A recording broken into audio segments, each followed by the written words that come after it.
One of the most rewarding experiences for me has been to study brain science and apply it to the experience of parenting. And the hand model of the brain that I use to teach parents is very useful to understand that. So if you take your thumb and put it in the middle of your palm, put your fingers over the top, this is a very useful model of the brain. And when we can actually see in front of us what's going on in the brain, then we can change what the brain does. So let me walk you through very basically what happens in this brain and the structures in it. And it goes like this.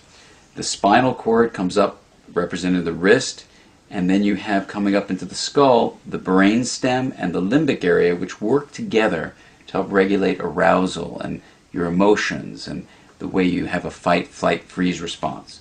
These are below the cortex, the limbic and brainstem areas, and the cortex is this higher part of the brain that allows us to perceive the outside world, to think and reason. And this frontmost part of the brain, right behind your forehead, so the person's oriented like this, is actually the part that regulates the subcortical, limbic, and brainstem areas. This regulation is very important because sometimes we can have all sorts of things happen in our life. We're tired, we're exhausted, someone pushes a particular emotional button, and we can flip our lids.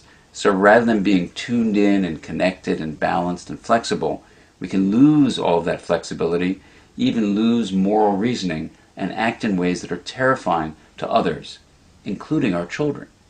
Now, you can actually bring yourself back online and come back to the high road and make a repair with your child, and that's important to explain it to them. And you can also use this hand model of the brain to explain to children, even as young as 5 and 6, how to understand when their emotions are rising up from the brainstem and limbic areas here, and how it's overriding the prefrontal area and making it so they may be about to flip their lids. So I've had kids come tell me that they're about to go flip their lids and they need a break. They need a timeout. And by even just naming that, they can tame it.